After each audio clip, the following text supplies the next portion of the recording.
Saudações. Fala Juval Garcia, pastor da Igreja Metanoia em San Antonio, Texas. E quero agradecer por tomar o tempo para ouvir esta mensagem. Espero que os anime, fortaleça sua fé e os ajude a ser a pessoa que Deus os criou para ser. Aproveite a mensagem. Juan, capítulo 11, versículo 1. Diz: um homem chamado Lázaro estava doente. Morava em Betânia com suas irmãs Maria e Marta. Maria era a mesma mulher que mais tarde derramou o perfume caro sobre os pés do Senhor e o secou com seu cabelo. Seu irmão Lázaro estava doente. Assim que as duas irmãs enviaram uma mensagem a Jesus que dizia: Senhor, teu querido amigo está muito doente. Quando Jesus ouviu a notícia, disse: a doença de Lázaro não terminará em morte. Pelo contrário, aconteceu para a glória de Deus, a fim de que o Filho de Deus receba a glória como resultado. Versículo 5. Embora Jesus amasse Marta, Maria e Lázaro, ficou onde estava por mais 2 dias.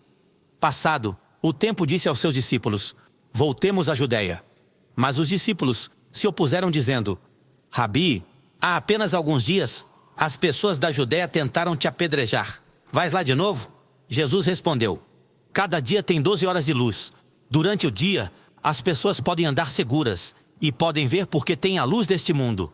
Mas à noite, corre-se o perigo de tropeçar porque não há luz. 11. Depois acrescentou: nosso amigo Lázaro adormeceu, mas agora irei a despertá-lo.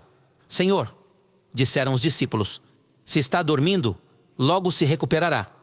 Eles pensaram que Jesus queria dizer que Lázaro só estava dormindo, mas Jesus se referia a que Lázaro havia morto. Por isso ele lhes disse claramente: Lázaro está morto. 15. E por causa de vocês, me alegro de não ter estado lá, porque agora vocês vão acreditar de verdade. Vamos vê-lo. 16. Tomé, também chamado Dídimo, disse aos outros discípulos: vamos nós também, e morremos com Jesus. Quando Jesus chegou a Betânia, disseram-lhe que Lázaro já estava há 4 dias na tumba.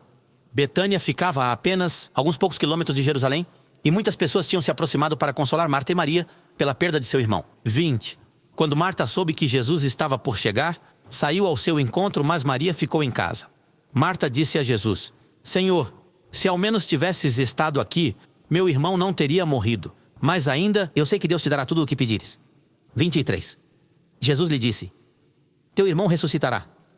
É verdade, respondeu Marta. Ressuscitará quando todos ressuscitarem no dia final. 25. Jesus lhe disse: eu sou a ressurreição e a vida. Quem crê em mim viverá, mesmo depois de ter morrido.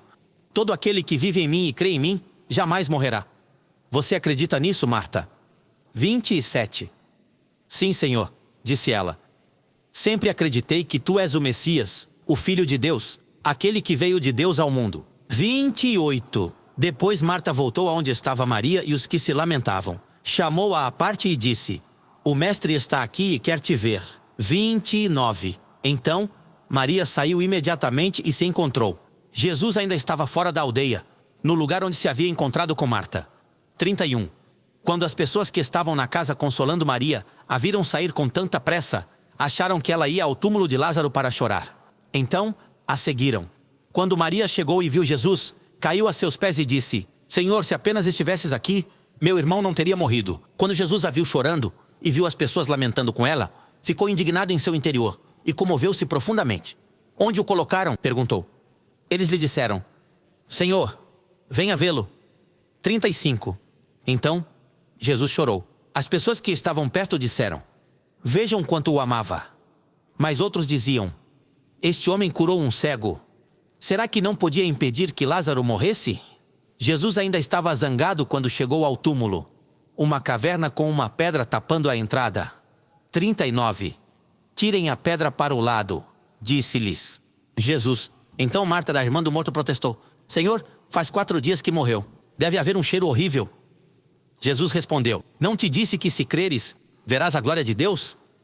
Assim, rolaram a pedra para o lado.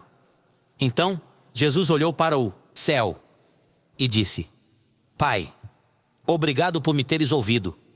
Tu sempre me ouves, mas eu disse em voz alta por causa de todas estas pessoas que estão aqui, para que acreditem que tu me enviaste. Então Jesus gritou: Lázaro, sai daí. E o morto saiu do túmulo com as mãos e os pés enrolados em faixas de sepultamento e a cabeça envolta em um pano. E Jesus lhes disse: tirem as faixas e deixem-no. Imagina um momento na sua vida em que toda a esperança se desfez. Você pode pensar em um momento quando não havia esperança, não havia resposta, não havia saída, não é? Talvez tenha sido um relatório médico que confirmou seus piores temores, não é? Talvez tenha sido uma chamada telefônica no meio da noite que destruiu seu mundo. Talvez tenha sido um momento assim, como o das irmãs de Lázaro, perto de uma tumba de alguém que você amava. Nesses momentos, você percebe que nada do que faça poderá trazê-lo de volta. Esse é o sofrimento que está acontecendo em João capítulo 11. Lázaro, diz a palavra de Deus, era um amigo próximo de Jesus. E neste momento ele adoeceu, ficou pior e finalmente morreu. Este homem tinha duas irmãs que também eram amigas de Jesus, Marta e Maria. A Bíblia diz que elas estão destroçadas. A aldeia está cheia de pessoas que choram sua partida. Imagino que Lázaro era um homem conhecido, querido pela comunidade. A palavra de Deus nos ensina que neste momento, quando Jesus chega, a tumba já está selada. Já não há esperança. Já não há nada que ninguém possa fazer. O homem já morreu, já fizeram o funeral, já se despediram, já o enterraram e já o túmulo está fechado. Quero que saibas algo importante desta história. Esta história não se trata da morte. Esta história não se trata de um homem que morre. Pelo contrário, esta história se trata da vida. Trata-se de um Salvador que não só cura os doentes, mas um Salvador que tem o poder de ressuscitar os mortos. Este capítulo, João 11, é um capítulo de antecipação do que Jesus mesmo faria. Porque no futuro, Jesus mesmo derrotará a morte. E uma vez por todas. Mas antes de chegar ao milagre, antes de chegar ao que ele queria fazer aqui com Lázaro, temos que conversar, temos que passar pela dor, porque em cada milagre sempre há um processo. Porque em cada milagre sempre há um processo. Há 4 coisas que quero desvendar esta manhã, que quero que leves contigo. 4 coisas que esta história nos ensina. 4 princípios, 4 aplicações que podemos viver diariamente. Número 1. Às vezes Deus não age no tempo que esperamos. Diz a história que Jesus chegou tarde. Disseram-lhe, teu querido amigo está doente. E Jesus disse aos seus discípulos, vamos ficar em Jerusalém por mais 2 dias. Assim, Jesus não chegou imediatamente de propósito. E você sabe por que muitas pessoas dizem, porque se era seu amigo, porque seu amigo querido, se estava doente, por que não foi? Se alguém te disser, seu filho está doente, tua filha está doente, tua mãe está doente, e digas, não, melhor eu ficar mais 2 dias. Nenhum pai ou mãe em sã consciência diria isso. Se te dissessem, tua filha está doente, você se levantaria imediatamente, não é? Sua mãe está doente, você se levanta. Se disserem, seu marido está doente, talvez aí. Espera uma semana, não? Vamos ver. Deixa que Deus lide com ele. Mas neste momento dizem a Jesus, teu amigo querido está doente. Jesus diz, vamos ficar em Jerusalém mais 2 dias. Por quê? Não porque Jesus o ignorou. E acho que muitas vezes as pessoas acreditam. Bem, Jesus o ignorou, não o amava tanto, não era tão querido como pensávamos. Não, Jesus tinha planos maiores. Jesus não estava ignorando a dor de Lázaro, a dor de Marta e Maria. Ele estava fazendo exatamente o que ia fazer. Então aprenda algo. A demora de Jesus não era algo negativo. Era parte do plano de Deus para demonstrar seu poder, para demonstrar o poder que Jesus tinha. Então, mas por que Deus espera? Eu me lembro de várias experiências na minha vida em que eu perguntava a Deus, por que você espera? Porque muitas vezes, e eu não sei se é verdade para você, mas sim é verdade para mim, muitas vezes os atrasos de Deus parecem negativos. Quero que saiba algo esta manhã. O fato de que Deus esteja em silêncio não significa que esteja ausente. Deus espera, não para nos fazer mal, não para nos machucar, mas para nos ajudar a confiar nele, mas para nos ajudar a ver a glória de Deus com maior clareza. Então as demoras de Deus. Quando você acha que Deus não está chegando, quando você acha que Deus está demorando, quero que saiba algo. Se você está em uma situação onde Deus está demorando, é porque Ele tem planos maiores que você não consegue ver. Então confie nele.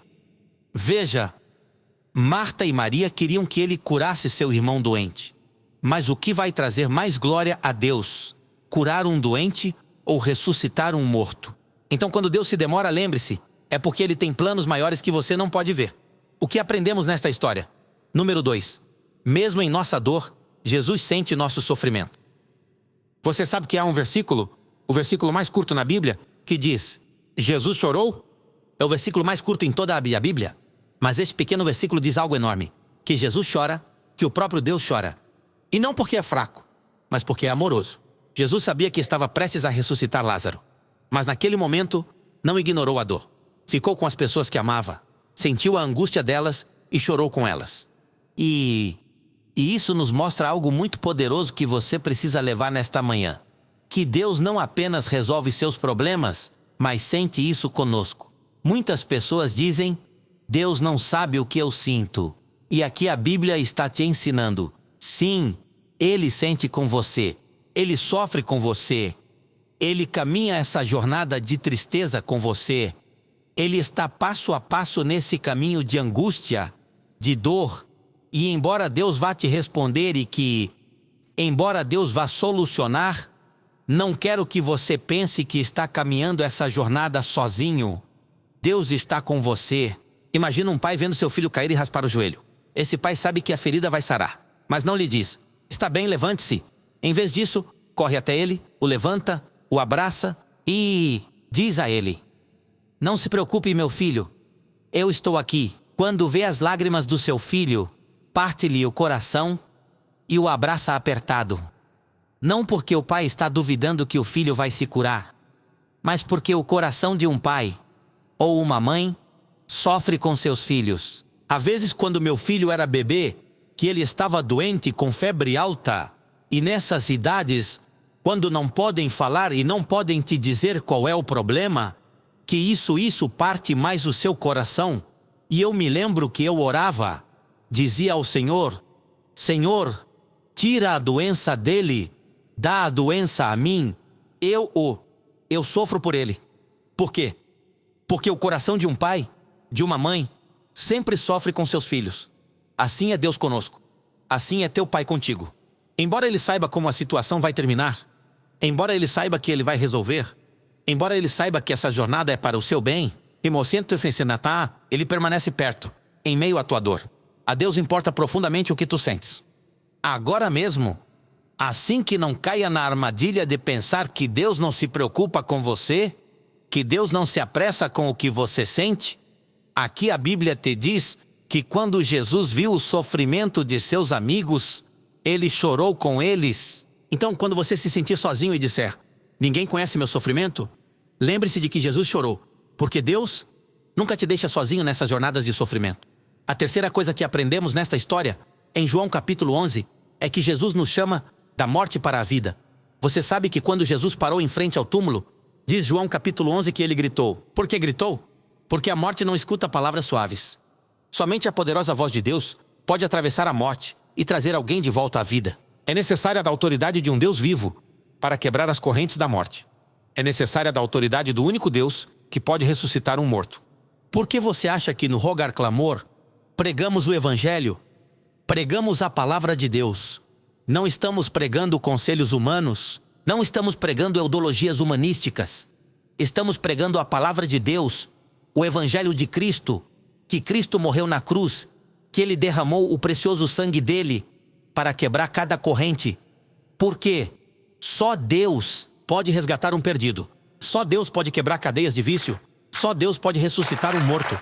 Quero que você saiba algo. Lázaro, saia para fora. Algo importante dessa frase. Você sabe que ele não apenas disse saia para fora? Pessoalmente disse que Lázaro saísse. Por quê? Pessoalmente quero que veja algo do poder de Deus. Porque se Jesus tivesse falado em termos gerais, cada pessoa morta naquele cemitério teria se levantado. Assim é o poder da voz de Deus. Então Jesus não somente ressuscitou Lázaro fisicamente. Aqui nesta história, nos dá uma imagem do que ele quer fazer por você espiritualmente.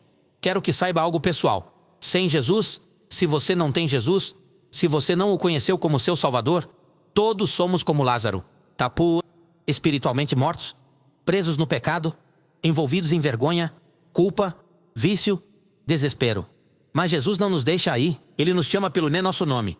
Jesus te chama para fora da escuridão, para fora da morte e te oferece uma nova vida.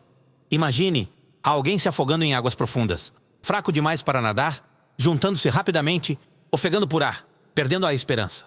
De repente, ouve um salva-vidas gritar seu nome e se lançar na água à sua procura.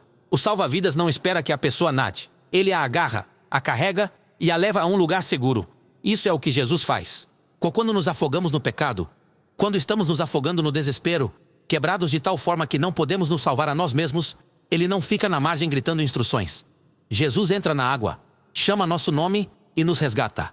E sua voz nos alcança em nossos momentos mais sombrios, no seu momento mais pecaminoso, no seu momento mais perdido. E quando Ele fala, a vida volta imediatamente. Quero deixar-te com o último ponto que podemos aprender de João. Capítulo 11, número 4. Se Deus te chama para sair, não continues preso. Sabes que quando Lázaro saiu da tumba, estava vivo, mas ainda estava atado com faixas funerárias? Ele podia respirar. Ele estava vivo, mas não podia se mover livremente. Ele tinha vida, mas não estava caminhando em liberdade. Estava preso em faixas de funeral. E o que disse Jesus? Deixem-no ir. Tirem as faixas para que possa caminhar em sua nova vida. E tristemente, essa é a realidade de muitos crentes hoje.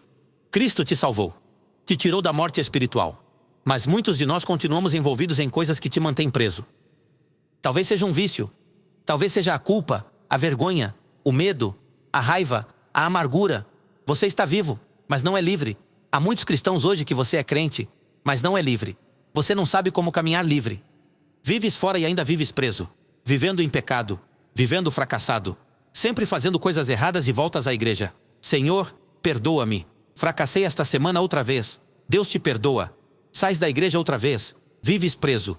És livre, mas não sabes como viver livre. Estás vivo, mas não sabes como viver em liberdade. Então, nesta história, para concluir e já para terminar, Jesus não apenas disse, saia para fora. O que você acha que ele disse a Lázaro e ao povo? Lázaro, saia para fora. E depois disse ao povo, agora tirem as faixas dele e deixem-no ir. Por quê? Porque Jesus não quer apenas te dar vida. Ele quer te dar uma vida em liberdade. Jesus não quer apenas te salvar, mas Ele quer que vivas livre. Ele quer tirar tudo o que está te retendo. Ele quer tirar tudo o que está te prendendo.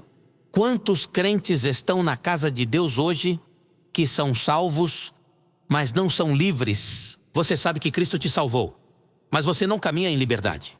Ainda tem essas ataduras de depressão, essas ataduras de ansiedade, essas ataduras de amargura, essas ataduras de qualquer coisa que te aprisiona. Mas Jesus não quer apenas te salvar.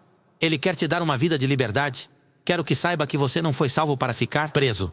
Você não foi salvo para continuar assim, preso no que está sofrendo. Cristo quer tirar tudo o que está te retendo. Todas as coisas que te estão prendendo. Cada etiqueta, cada corrente, cada mentira, cada ferida, qualquer coisa. E Ele quer te dar liberdade para que andes, para que corras, para que vivas a nova vida que Ele te deu. Quando Jesus te salva, Jesus também te traz liberdade. Quero que saibas que o teu momento de ressurreição é agora. Talvez te encontres nestas situações, neste momento da tua vida. Estás à espera que Jesus apareça. Talvez você esteja se perguntando por que Deus está demorando na minha situação. Por que Deus não respondeu? Por que não ouço a voz de Deus? Talvez você esteja como as irmãs de Lázaro, esperando que Jesus apareça e lutando porque não o vê. Ou talvez você seja como as irmãs de Lázaro, quando ele morreu e esteja em um momento em que está sentindo o peso da perda. Você está sentindo o peso da dor que está sofrendo. Ou talvez você seja como Lázaro, que ouviu a voz de Deus. Você sabe que Deus te libertou, mas ainda continua preso às ataduras do passado. Há muitos cristãos nesta igreja que você ainda vive preso. Eu conheço homens nesta igreja que afirmam ser crentes, mas secretamente continuam se drogando. E vivem presos, sempre desanimados. 20, 30 anos na casa de Deus e nunca fizeram nada por Deus. Uma vida cristã perdida por não tirar essas ataduras.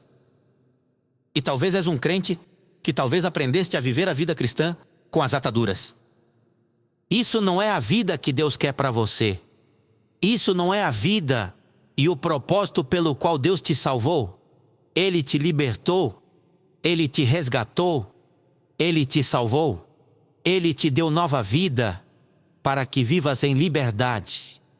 Então, quero te dizer algo. O mesmo Jesus que chamou Lázaro do túmulo está te chamando hoje. Havia um homem no corredor da morte por um crime que havia cometido, e o governador lhe ofereceu um indulto. Mas ele recusou. Ele pensava: não, isso não é real.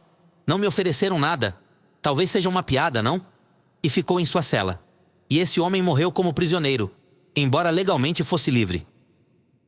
O governador já o tinha perdoado, mas porque o homem não acreditou, nunca saiu da prisão e morreu prisioneiro. Quantos crentes são assim, que embora Jesus te tenha perdoado, não acreditas e não vives em liberdade e continuas escravizado? Jesus está chamando o seu nome. Talvez você se sinta espiritualmente morto. Talvez você se sinta preso no pecado. Talvez esteja amarrado por coisas que não deixam viver em liberdade. Quero que saiba de uma coisa. Jesus está lhe dizendo a mesma coisa que disse a Lázaro naquele dia. Saia para fora. Você veio por uma palavra de Deus? É esta. Saia. Saia. Comece a viver em liberdade. A palavra de Deus para você esta manhã: saia. Oremos. Senhor, obrigado pela tua palavra esta manhã. Obrigado por nos falar, levar-nos nesta jornada de João capítulo 11, para nos ensinar que tu continuas ressuscitando os mortos. Tu continuas dando nova vida. Tu continuas libertando pessoas. Tu continuas dando nova vida.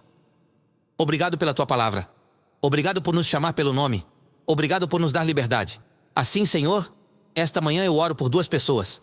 Aquela que não te conhece e que está espiritualmente morta. Dá-lhes nova vida hoje. E número 2, para o crente que é salvo, mas vive preso nas faixas do pecado, nas faixas da depressão, nas faixas da ansiedade, as faixas que os prendem. Oremos. Senhor Jesus, eu acredito que você é o Filho de Deus. Eu creio que na cruz tomaste minha vergonha, meu pecado, minha culpa, e morreste por isso. Enfrentaste o inferno por mim. Ressuscitaste dentre os mortos para me dar um lugar no céu, um propósito na terra e um relacionamento com o teu Pai. Hoje, Senhor Jesus, eu me afasto do meu pecado para nascer de novo. Agora declara: Deus é meu Pai. Jesus é meu Salvador. O Espírito Santo é meu ajudante. E o céu é meu lar. Em nome de Cristo Jesus. Amém. Obrigado por ouvir e obrigado a todos vocês que dão generosamente a este ministério. É por vocês que podemos levar a mensagem do amor de Deus por todo o mundo. Se deseja juntar-se a nós, pode baixar o aplicativo Metanoia, selecionar o botão de doar e configurar seu presente único ou recorrente. Ou pode visitar nossa página na web em metanoiachurch.org e doar lá. Compartilhe esta mensagem com amigos. Coloque-a nas suas histórias do Instagram ou publique-a nas suas redes sociais e nos marque em Metanoia Church. Obrigado novamente por ouvir. Que Deus os abençoe.